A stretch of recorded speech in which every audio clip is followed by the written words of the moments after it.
Think beyond a degree. Build real impact. Shape your future with an MBA. From IILM University. पश्चिम बंगाल में ED versus दीदी का मुद्दा लगातार लंबा खिंच रहा है। प्रवर्तन निदेशालय यानी कि ईडी के निदेशक राहुल नवीन ने आज कोलकाता का दौरा किया। उनका दौरा आईपैक के दफ्तर और उसके डायरेक्टर प्रतीक जैन के घर पर हुई छापेमारी के 13 दिनों के बाद हुई है। छापेमारी के दौरान ममता बनर्जी के हस्तक्षेप पर हुए विवाद पर सुप्रीम कोर्ट में सुनवाई भी जारी है। राहुल नवीन वेस्ट बंगाल जोन के ईडी अफसरों खासकर आईपैक छापेमारी में शामिल अधिकारियों से मिलेंगे और वो पश्चिम बंगाल सरकार और ईडी के बीच बढ़ते तनाव के बीच राज्यपाल सीवी आनंद बोस से भी मुलाकात की है। लेकिन इस बीच सवाल ये है कि ईडी निदेशक के अचानक बंगाल पहुंचने के पीछे का आखिर बड़ा प्लान क्या है और ममता बनर्जी पर क्या कुछ उन्होंने प्लान तैयार किया है, क्योंकि आने वाले समय में बंगाल चुनाव भी है। तो इस पर ज़्यादा जानकारी के लिए बातचीत के लिए मेरे साथ दैनिक जागरण के वरिष्ठ पत्रकार नीलू रंजन सर जुड़े हैं।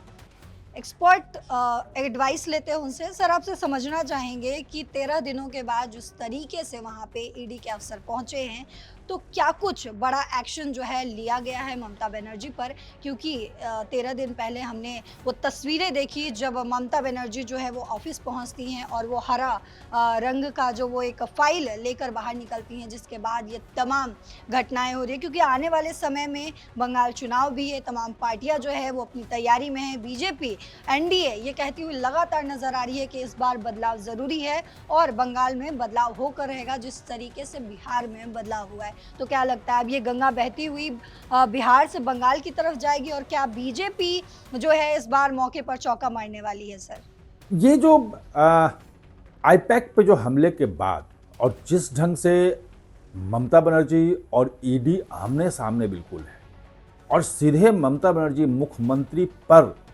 नाम लेके और कार्रवाई की मांग की है, याचिका लगाई है, एसएलपी दाखिल किया सुप्रीम कोर्ट में, सुप्रीम कोर्ट नोटिस है। उस बीच में ईडी डायरेक्टर का कोलकाता पहुंचना, 3 दिन का दौरा, ये बहुत ही महत्वपूर्ण है और खास तौर पे एक बड़ा संदेश है ममता बनर्जी के लिए, टीएमसी के लिए, पश्चिम बंगाल के लिए। और अगर इस संदेश को समझना आप चाहें तो आप इसके पहले जो टीएमसी के लोगों ने, या कह दें कि शाहजहां शेख जो संदेश खाली आपको ध्यान होगा, वहाँ का जो था दबंग और ईडी की टीम जब वहाँ गई थी तो कैसे उस पर हमला हुआ था और उसके बाद वो ईडी की टीम अरेस्ट नहीं कर पाई थी। लगभग 55-60 दिनों तक वो भागा रहा था और जब ईडी की टीम पे हमला हुआ, सब कुछ हुआ, चोटें आई, उसके बाद यही थे जो राहुल नवीन हैं ईडी डायरेक्टर, उस वक्त एक कार्यकारी निदेशक थे, अब जो हैं वो पूरी तरह निदेशक हैं, डायरेक्टर हैं। तो यही थे और यही वहां पहुंचे थे, टीम के साथ मिले, टीम का हौसला बढ़ाया और उसको गिरफ्तार करवाया। आज के तारीख में वो जेल में है, उसकी संपत्ति भी कुर्क हो रही है, पूरी कार्रवाई है, अभी तक बेल नहीं मिली उसको। ये हैं ईडी निदेशक के जाने का। अब इसको समझते हैं कि अभी जो केस चल रहा है, जो प्रतीक जैन आईपैक वाला, उसमें क्या हो सकता है, इनके जाने का क्या मतलब है। उसमें 2-3 चीजें बड़ी क्लियर हैं। एक तो ये कि ममता बनर्जी और टीएमसी, वहाँ का जो डीजीपी है, कोलकाता पुलिस कमिश्नर है, ज्वाइंट कमिश्नर है, उसके खिलाफ तो सुप्रीम कोर्ट में एसएलपी दाखिल है और नोटिस जा चुका है।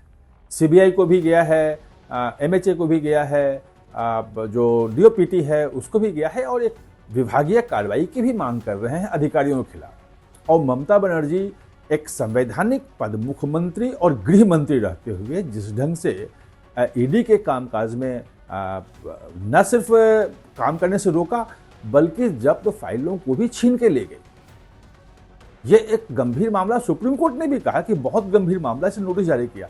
अब उसमें फिलहाल कुछ नहीं होना है, मतलब ईडी डायरेक्टर के जाने से उसमें बहुत ज़्यादा अंतर आ जाएगा, ये अभी हम नहीं कह सकते हैं, क्योंकि वो सुप्रीम कोर्ट नोटिस दिया है, नोटिस का जवाब आएगा, सुप्रीम कोर्ट जो कहेगा उसके हिसाब से कार्रवाई हो।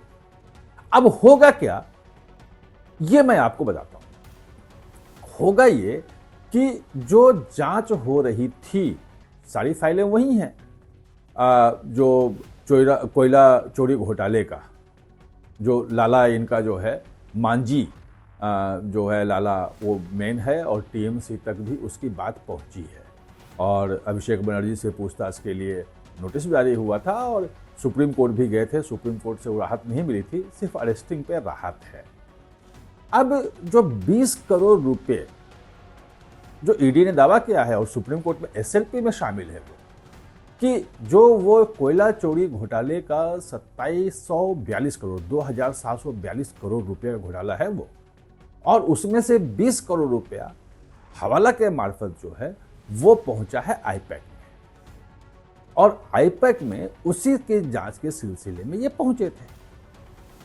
अब उसमें क्या क्या सबूत हैं, क्या क्या जांच है, वो अधिकारियों के साथ 2 दिन तक बैठेंगे, पूरी उसकी समीक्षा करेंगे।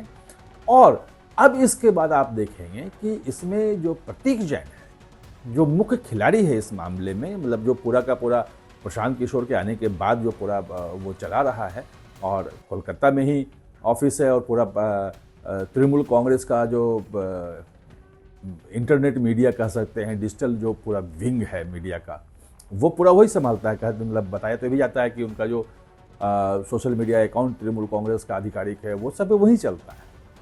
अब वो तत्काल इसको पूछताछ के लिए प्रतीक जैन को जो है वो समन किया जा सकता है, और उससे उन सबूतों के आधार पे पूछताछ होगी कि आपके खिलाफ ये थे, आपके यहाँ ये है।